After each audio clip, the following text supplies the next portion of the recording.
Super. Voilà, je vais juste prier avant qu'on commence. Je pense qu'on est plus ou moins là. Prions.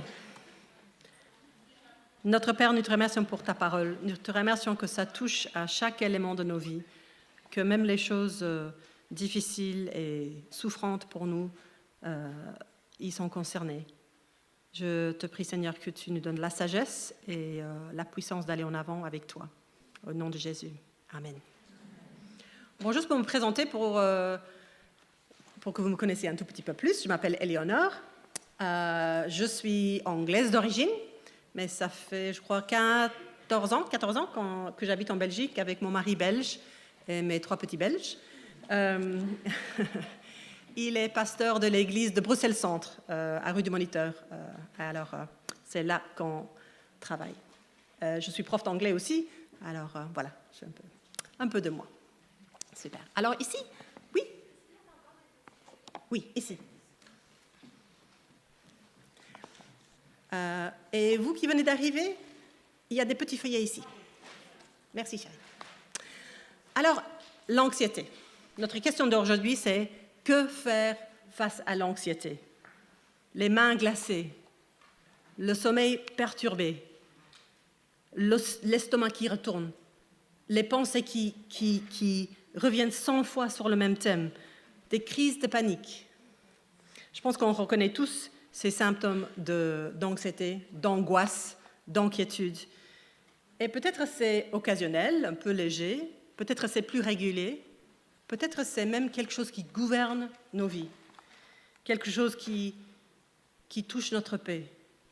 Je pense qu'à un certain niveau, nous y sommes tous concernés. Même si ce n'est pas nous, on a des personnes autour de nous qui sont concernées. Ça touche notre paix, ça peut toucher nos corps, ça peut toucher notre capacité de travailler, même notre avenir, parce qu'on ne sait pas aller en avant. Mais nous qui sommes depuis très longtemps dans l'Église, on a souvent entendu cette phrase « Ne vous inquiétez de rien ». Réjouissez-vous dans le Seigneur, je le répète, réjouissez-vous, ne vous inquiétez de rien. Et on se dit, voilà, qui est ce Dieu? Qui est ce Dieu qui me demande de faire l'impossible? Qui est ce Dieu qui a un tel manque de compassion pour moi qu'il ne sait pas que c'est impossible pour moi?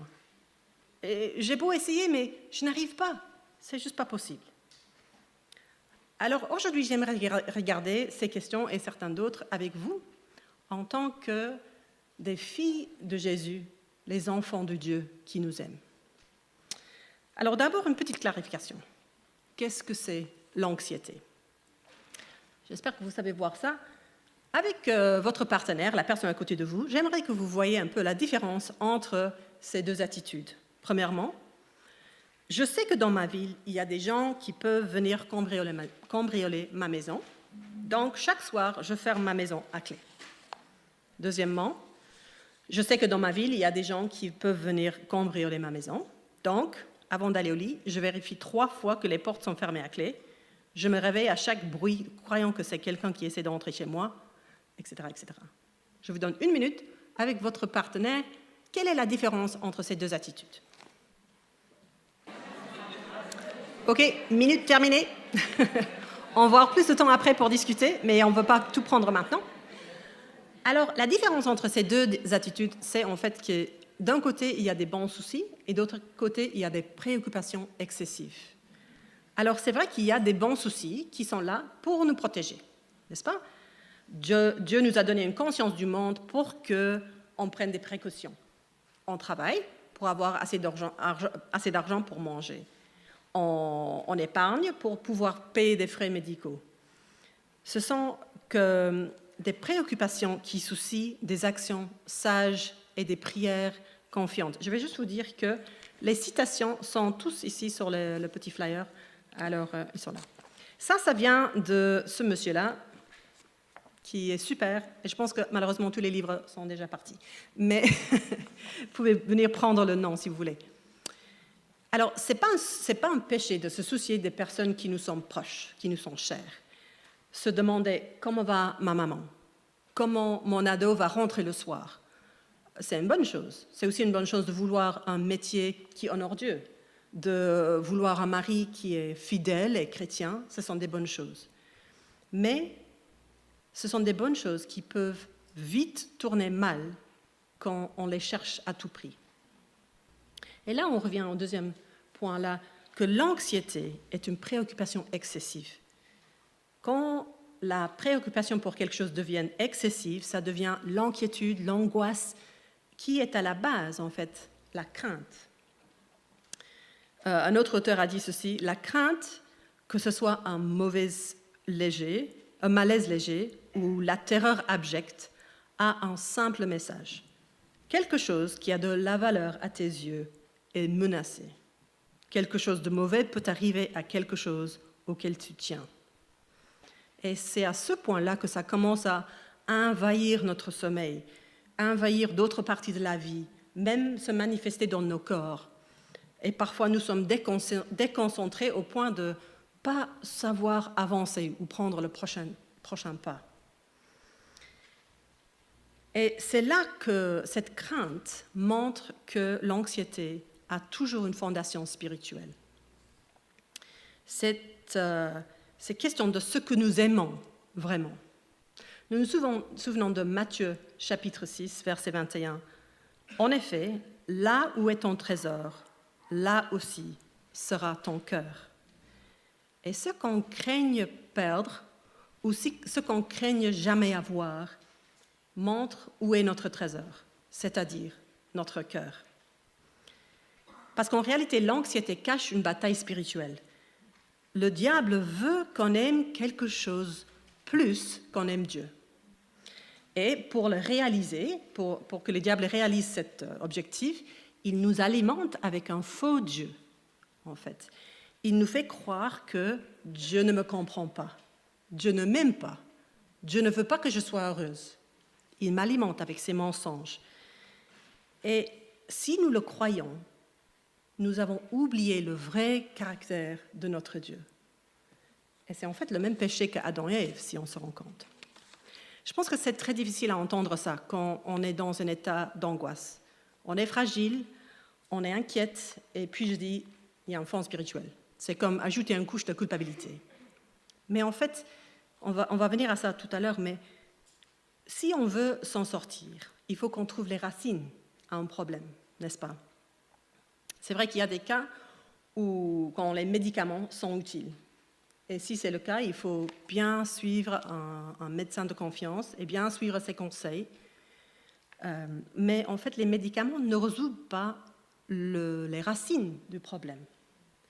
Il y a aussi des cas très très difficiles à décortiquer, où les causes pour l'anxiété sont très compliquées, des choses du passé, etc. Mais je crois que de manière de plus ou moins profonde, toute l'anxiété révèle une attitude, une sorte de malcompréhension de Dieu et de nous. Et c'est ça qu'on va voir un peu aujourd'hui. Alors j'ai un petit test pour vous. Sur votre feuillet, aux deuxième page, il y a cette petite test diagnostique pour nous aider à démontrer ce que nous aimons vraiment. Alors pensons à quelque chose que tu as déjà coché sur la première page, quelque chose une inquiétude chez toi, et essaye de répondre à ces questions. J'ai besoin de, je veux, je ne veux pas. Par exemple, si je veux un mari chrétien, j'ai besoin d'un mari. Je veux un mari qui m'aime à tout prix. Je ne veux pas être seule. D'accord? Alors, je vous donne 2 minutes à faire ça pour toi-même. C'est personnel, c'est privé. Voilà, ça c'est à garder. Mais ça, la raison pour laquelle je vous demande de faire ça, c'est que si on ne met pas le doigt sur certaines choses, c'est difficile à le travailler. Si ça reste nuageux, c'est très difficile à le résoudre. Voilà, on viendra à ça. Bien. Alors, on est appelé à, il nous dit, ne vous inquiétez de rien. Et pour ça, on va en fait aujourd'hui regarder le passage qui est juste à la fin de votre petit livret, Philippiens 4. Et là, je vais le lire pour vous en entier. C'est ça un peu le cadre de notre atelier ce matin. Alors, Philippiens 4. Réjouissez-vous toujours dans le Seigneur. Je le répète, réjouissez-vous. Que votre douceur soit connue de tous les hommes. Le Seigneur est proche. Ne vous inquiétez de rien, mais en toute chose, faites connaître vos besoins à Dieu par des prières et des supplications, dans une attitude de reconnaissance. Et la paix de Dieu, qui dépasse tout ce que l'on peut comprendre, gardera votre cœur et vos pensées en Jésus-Christ. Enfin, frères et sœurs, portez vos pensées sur tout ce qui est vrai, tout ce qui est honorable, tout ce qui est juste, tout ce qui est pur, tout ce qui est digne d'être aimé, tout ce qui mérite l'approbation, ce qui est synonyme de qualité morale et ce qui est digne de louange.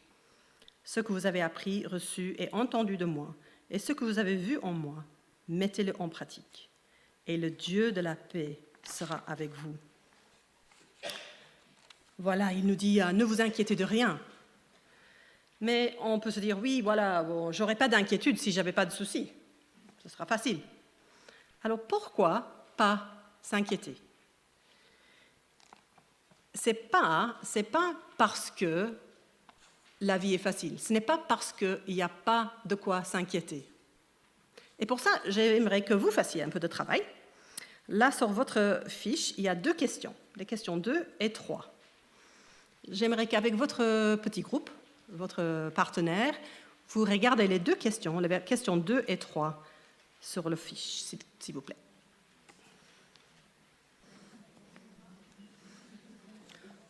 Voilà, après un peu de confusion, on va regarder un peu. Alors là, on voit en fait que ni Paul ni Jésus, ils avaient eu la vie facile, n'est-ce pas? Paul est resté en prison longtemps. Jésus, on voit là, il est dans le verset, il est attristé dans son âme, mais on sait aussi qu'il est allé jusqu'à la mort. Il est mort. Alors ça, c'est pas du tout facile. C'est de grosses souffrances. Et on voit en Romains 8 que ces problèmes dans le monde vont perdurer jusqu'au retour du Christ. Ce n'est qu'à ce point-là qu'il y aura une vie sans danger, sans crainte, sans angoisse. Ça va continuer comme ça jusqu'à la fin de cette terre.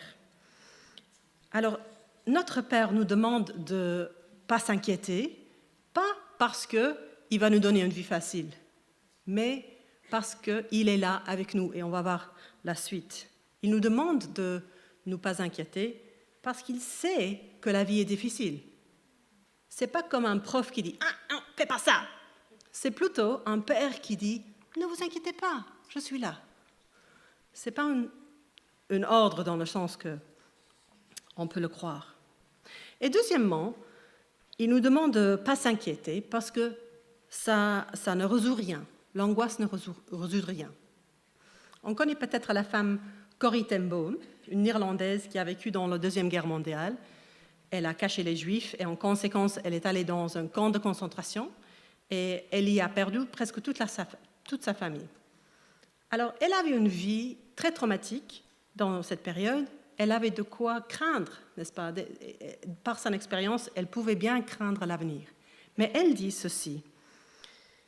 L'inquiétude est un cycle de pensée inefficace qui tourbillonne autour d'un centre de crainte.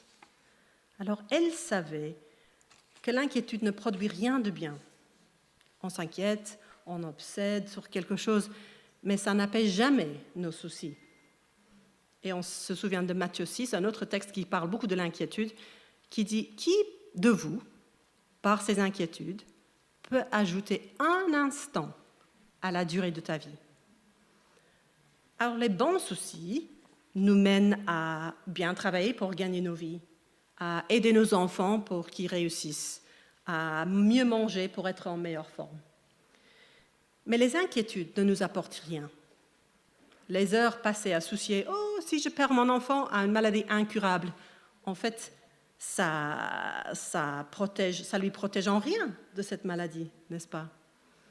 Les heures paralysées de « si je prends ce métier ou l'autre métier », en fait, ne m'aident en rien à trouver un poste d'emploi. Corrie ten Boom dit aussi que la seule chose accomplie par l'anxiété est de vider aujourd'hui de sa force. Alors notre Père, il nous aime tant qu'il ne veut pas qu'on s'inquiète. Il sait que c'est une perte de temps. C'est même une mauvaise manière de passer notre temps ici sur Terre. Alors, pratiquement. Moi, j'aime bien des astuces pratiques. Alors, quelqu'un de sage m'a dit ceci vis-à-vis de la crainte. Il a dit « La crainte est comme un nuage qui s'accroche à tout ce qui pourrait être problématique. » Alors, quand on est anxieuse, je pense que tous les sujets d'anxiété peuvent être comme un énorme nuage, ils sont innombrables. Et une astuce que j'ai trouvée bonne, c'est en fait de nommer nos craintes. Prendre une fiche à 4 ou plusieurs fiches et de les écrire et de les nommer. Et je pense que parfois ça nous fait très peur. On se dit, si je l'écris, ça va devenir réel. Mais en fait, ça c'est un mensonge du diable. Parce qu'en réalité, si on nomme, si on écrit nos craintes, on les voit pour qui elles sont. Parfois très grands, mais parfois tout petits. Et en fait aussi, ça aide à voir les craintes, les angoisses comme limitées. Ce n'est pas comme un nuage innombrable, mais c'est limité. Et en plus, ça nous aide à les nommer devant Dieu. Et quand on les a nommés devant Dieu, on peut dire, après semaines ou des mois, « Ah, regarde, Dieu a répondu à sa prière. Je suis moins anxieuse vis-à-vis de ça qu'avant. » Alors ça, c'est une bonne chose. Voilà, on sait, ça ne sert à rien de s'inquiéter, pas grande surprise. Mais nous nous trouvons toujours dans les griffes de l'anxiété. Alors que faire? J'ai beau essayer, mais je n'arrive pas. Qu'est-ce qu'on fait? La suite de notre verset dit ceci. « Mais en toute chose, faites connaître vos besoins à Dieu par des prières et des supplications, dans une attitude de reconnaissance. » Alors, il y a des choses à faire et des choses à ne pas faire. Tout à l'heure, j'ai dit que parfois, on se sent très coupable. Alors, la première chose à ne pas faire, c'est de ne pas tomber dans la culpabilité, mais de tourner vers Dieu. Quand on entend une alarme incendie, on ne reste pas au canapé en train de s'inquiéter du bruit d'alarme, n'est-ce pas? On ne se fâche pas non plus sur l'alarme, mais on agit. Et l'anxiété est un peu comme ça, c'est un peu comme une alarme qui nous dit quelque chose ne va pas entre nous et Dieu, peut-être. Et nous devons agir. Dans un sens, on doit le voir avec gratitude, parce que ça va nous aider à tourner et changer. Et l'angoisse en elle-même, ce n'est pas un péché, mais c'est notre réaction envers l'angoisse qui peut l'être. Et c'est un signal que nous avons besoin d'un sauveur qui nous penche vers Jésus, qui est toujours une bonne chose. C'est une tendre main qui nous rappelle de tourner vers celui qui sait gérer le monde. C'est un rappel. Et si ça, c'est difficile pour vous, bon, c'est difficile pour nous tous, je pense que le livre qu'on a eu, c'est très bien vis-à-vis de ça. Ça nous aide à se souvenir que Jésus est vraiment doux. Il n'est pas là pour nous faire casser la tête, mais il est doux, il est bras ouverts envers nous.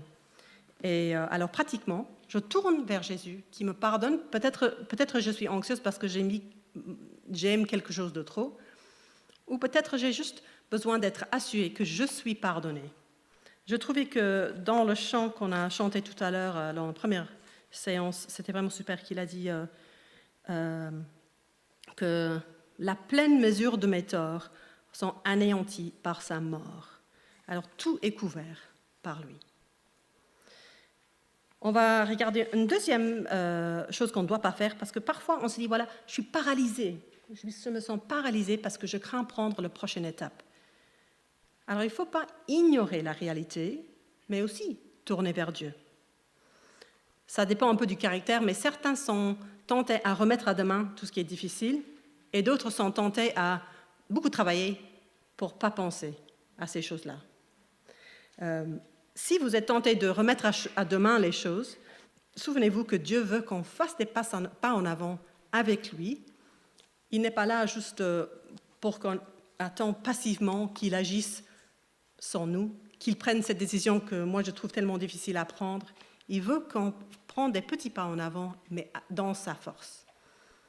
Et une petite astuce pratique pourrait être de mettre sur ta fiche A4 là, à gauche, peut-être le problème, le truc qui t'inquiète. Ça peut être très grand. Peut-être mon recherche de travail. Et à droite, préciser des étapes assez petites que tu peux accomplir. Cette semaine, je regarde les annonces. La semaine prochaine, je les appelle. La semaine suivante, j'envoie mon CV. Comme ça, on diminue la taille de la chose qui nous inquiète. Voilà, ce sont des choses à pas la mauvaise réponse, mais la bonne réponse est dans le verset, c'est de tourner vers Dieu. Et pour ici, j'ai besoin de votre travail. On voit dans le verset que le Seigneur est proche, c'est-à-dire qu'il est avec nous, il est pour nous, il nous connaît. Mais j'aimerais que vous regardiez les questions 4, 5 et 6, c'est au milieu, avec votre partenaire, votre voisine. Là encore, il y a 3 questions avec des versets à regarder pour trouver la réponse, pour montrer comment il est avec nous, comment il connaît nos souffrances et comment il est pour nous. OK? Allez-y. OK. On va un peu regarder ça. Vous allez avoir ça à la maison, alors si jamais vous pouvez le faire à la maison, petit devoir. Alors on a vu que Jésus, Dieu dit qu'il est avec nous. Il est avec nous par son esprit. Ça veut dire qu'il peut être avec nous n'importe où, dans toutes les situations, partout qu'on va, ou quoi qu'il nous arrive, il sera là. Et c'est ça qui est difficile parce que parfois on se dit, voilà, il n'est pas là parce que je ne le vois pas, ou quelque chose de mal m'arrive. Et en fait, il est toujours là. Et c'est à nous de lui faire confiance que ce qu'il a dit est vrai, qu'il n'a pas oublié, il ne nous a pas oubliés, même si le pire nous arrive, en fait. Et qu'il connaît nos souffrances. Il était pleinement homme, vraiment humain. Il a vraiment connu les souffrances telles que nous les connaissons. Pas exactement de la même manière, mais il les a connues. Et il veut qu'on lui partage nos sentiments. Il veut qu'on lui dise comment c'est. Et c'est pour ça qu'il est venu, en fait. Il n'est pas venu dans la fausse compréhension que nous sommes plus ou moins OK. Mais il est venu sachant que nous souffrons et nous avons besoin de son aide. Et nous avons vu aussi qu'en Romains 8, ce n'est pas quelque chose de bizarre si les choses difficiles nous arrivent. C'est normal, entre guillemets. Mais il dit qu'il travaille, il est pour nous, il veut notre bien. Mais la question est que si on souffre ces choses-là, le bien n'est pas une vie facile ou une vie sans danger, mais en fait, le bien qu'il veut pour nous, c'est intimité avec lui.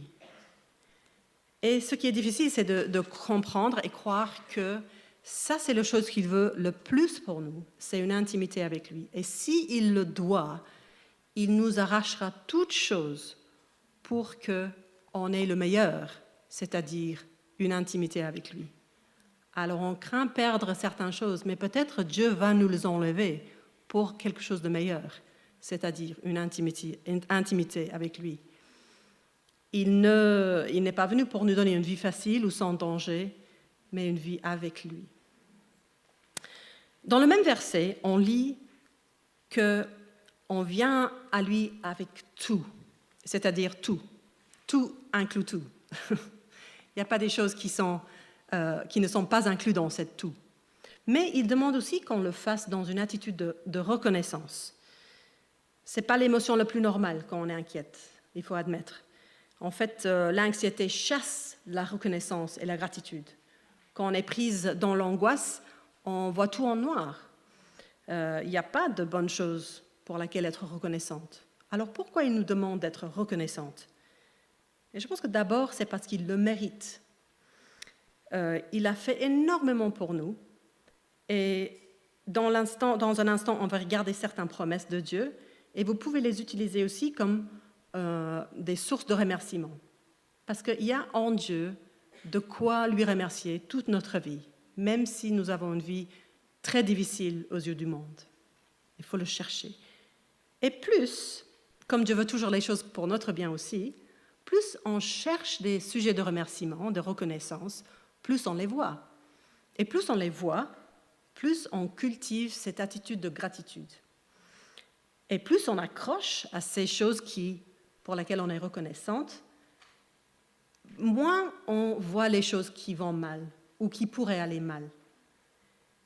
J'ai parlé avec une amie, j'ai demandé à plusieurs amis leurs conseils pour cet atelier, et une amie m'a dit « Diminue le volume de tes craintes et augmente le volume de ce que Dieu dit. » Alors, c'est-à-dire, le volume de ce que les craintes disent est baissé parce que le volume de ce que Dieu a fait et ce que Dieu dit est plus forte. Alors même si les sujets de crainte ne disparaissent jamais, le volume de ce que Dieu dit est plus fort et on l'entend plus que les sujets de crainte. Alors pratiquement, on court vers notre Père Céleste parce qu'il est là pour nous, avec nous, il connaît nos souffrances. Il ne sera pas choqué. Je lui fais confiance, même quand je pense qu'il n'est pas là, je ne le vois pas, je lui fais confiance. Et je lui fais confiance qu'il me tiendra jusqu'au jour où il n'y aura plus de souffrance, plus de danger, plus de sujets d'anxiété. Dans un instant, on va arriver au résultat de tout ça. Mais d'abord, je voudrais aborder un thème important pour vous au verset 8. Verset 8 de notre passage dit « Enfin, frères et sœurs, portez vos pensées sur tout ce qui est vrai, tout ce qui est honorable, tout ce qui est juste, tout ce qui est pur, tout ce qui est digne d'être aimé, tout ce qui mérite l'approbation, ce qui est synonyme de qualité morale et de louange. » C'est important de se rappeler que l'anxiété est mensongère. Elle nous dit que nous devons diriger le monde, que notre inquiétude peut nous permettre de contrôler le monde, qu'elle nous dit que c'est à moi de protéger moi-même et les personnes que j'aime. Elle me dit que j'arrêterais de m'inquiéter si seulement j'avais un autre mari, une autre église, si seulement j'avais plus d'argent ou plus d'amis. Mais c'est mensonge, parce que les sujets de crainte ne savent pas te donner le bonheur que tu cherches. Alors, on ne va jamais être en paix si on met notre confiance en elle. Et c'est le diable qui veut que nous croyions ces mensonges. Il veut détruire notre contentement en ce que Dieu veut que nous vivions. Vous vous souvenez de Jacques chapitre 4, verset 7, qui dit « Résistez au diable et il fuira loin de vous ». Alors, on doit prendre l'offensive. Au lieu d'être des victimes passives de l'anxiété, on prend l'offensive et pour le faire, on arrête d'être informés par nos craintes et nous nous informons avec les vérités de Dieu. D'accord. Alors, j'ai un petit travail pour vous qui est sur l'avant-dernière page où c'est marqué A, B, C, D, etc.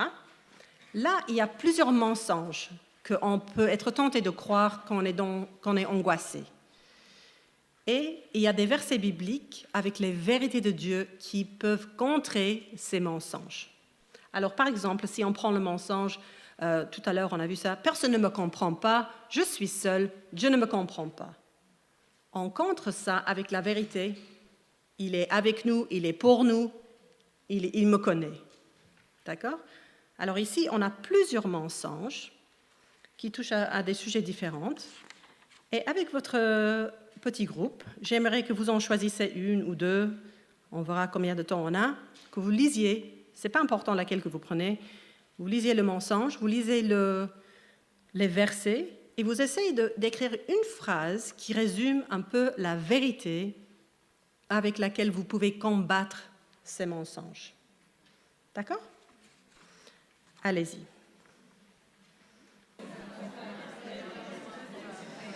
Super, ok. On arrive vers la fin. Ce n'est pas du tout une liste exclusive, mais c'est une discipline que vous pouvez faire avec n'importe quelle chose. Si vous vous rendez compte que vous commencez à croire quelque chose qui n'est pas vrai, ou quelque chose qui vous avez commencé à croire et ça mène à l'anxiété, alors vous cherchez dans la Bible, cherchez les vérités de Dieu pour combattre ce mensonge avec la vérité. Et c'est question de méditer ces vérités, d'apprendre les versets par cœur, comme ça ils sont là dans ta tête quand tu es prise dans la piège d'anxiété. Et si jamais vous avez pu acheter ce livre, il y a un bon exemple pratique à la fin du chapitre 9, un peu plus amplifié, qui nous aide à mieux comprendre cela. Oui ? Ça s'appelle « Une vie sans inquiétude ». Une vie sans inquiétude de Lane, Timothy Lane. Je vais l'avoir ici si vous voulez venir en prendre le titre. Pardon, ça je ne sais pas, je suis désolée. Un bon livre, c'était 11,90 €, mais voilà, c'est pas trop cher. Alors, on a compris que ça vaut rien à s'inquiéter, que ça sert à rien. On a vu qu'on peut faire confiance à Dieu parce qu'il est proche, On peut chercher les vérités pour combattre le mensonge. Alors, à quoi attendons-nous comme résultat? Et on voit dans ce court passage, on voit 2 fois un peu la même chose, une autre promesse répétée. Au verset 7, on lit « Et la paix de Dieu qui dépasse tout ce que l'on peut comprendre gardera votre cœur et vos pensées en Jésus-Christ. » Et au verset 9, on lit « Et le Dieu de la paix sera avec vous. » C'est vrai que les circonstances, les sujets d'inquiétude, peut-être ils ne vont jamais changer. Peut-être ils ne vont pas changer, probablement ils ne vont pas changer. On se rappelle que Paul, il est resté en prison et Jésus, il est allé jusqu'à la mort. Et cette paix dépasse tout ce qu'on peut comprendre parce qu'aux yeux du monde, il nous regarde et il voit des sujets d'anxiété. Ce n'est pas qu'ils ne sont plus là, mais c'est notre attitude envers ces circonstances qui va changer. Nos pensées seront plus portées sur Dieu, sur qui il est, sur tout ce qu'il a fait, plus que sur les choses qui nous inquiètent. Ça laisse moins de place, n'est-ce pas, pour la crainte et l'angoisse. Et plus on apprend à céder la place à la célébration de ce que Dieu a fait, plus on va expérimenter la joie et la paix. Et c'est vrai que c'est une discipline de tous les jours, peut-être chaque heure, mais ça vaut la peine. Et dans la grâce de Dieu, notre Père qui nous aime tant, il nous protégera par sa paix. C'est vrai que quand on est dans un état de paix, on est moins vulnérable à des choses, aux inquiétudes, n'est-ce pas? Et en plus, quand on est dans un état de paix, on peut mieux affronter les choses qui vont mal, qui sont difficiles. On est plus protégé. Dieu nous donnera assez de grâce pour aujourd'hui. Peut-être pas pour demain, mais pour aujourd'hui. On demande pour aujourd'hui et demain, il nous donnera pour demain. Alors c'est vrai qu'on va devoir peut-être lutter contre l'anxiété toute notre vie. Pour certaines, c'est vrai. Mais ce ne sera pas un échec. Notre but est de tourner vers Dieu dans chaque instant, tous les jours, de lui remercier pendant les périodes difficiles, et sa paix sera versée sur nous. Je veux juste lire avec vous le verset dans c'est le dernier mensonge là. La réponse à la dernière mensonge, qu'il n'y a pas de fin à toute cette angoisse. Et je lis d'Apocalypse 21, versets 3 et 4. J'ai entendu une voix forte venant du ciel qui disait « Voici le tabernacle de Dieu parmi les hommes. Il habitera avec eux. Ils seront son peuple, et Dieu lui-même sera avec eux. Il essuiera toute larme de leurs yeux. La mort ne sera plus, et il n'y aura plus ni deuil, ni cri, ni douleur, car ce qui existait avant a disparu. » Il y aura une fin, finalement, un jour, une terre, sans besoin de s'inquiéter, parce qu'il n'y a pas besoin. J'ai juste quelques livres à vous recommander. Il y a celui de Timothy Lane. Il y a aussi « Quand je suis dans la crainte ». Ça, c'est bien pour les groupes. Il y a beaucoup de questions, de discussions, etc. Après, vous pouvez venir prendre les titres. Tout petit livret qui est très utile, qui s'appelle « Triompher de l'anxiété ». Très, très utile. Et si vous parlez anglais, un qui s'appelle « Hope in an Anxious World ». C'est très court, j'ai lu dans 1 heure, je pense. C'est très utile aussi. Il y en a beaucoup d'autres. Je sais qu'il y a beaucoup de choses que je n'ai pas dit. Je ne sais pas si vous avez des questions ou des remarques vis-à-vis du sujet. Je sais qu'on est un grand groupe là. Personne ne veut rien ajouter? Voilà, moi je vais prier pour nous et on va clôturer. Notre Père, nous te remercions que toi, tu es notre Père, que tu es venu nous secourir et pas nous punir, mais de nous prendre dans tes bras. Et je prie pour nous tous dans ces moments d'anxiété, qu'on sache bien tourner vers toi et nous trouver dans tes bras et savoir combattre le mensonge du diable avec les vérités que tu mets dans nos têtes. Aidons-nous, Seigneur, à faire ce travail pour être prêtes et préparés à affronter le diable. Et Seigneur, je prie pour chacun de nous que si on a encore des questions, on peut trouver les réponses et que tu nous donnes des sœurs sages et expérimentées dans ce domaine de nous fortifier. Au nom de Jésus. Amen.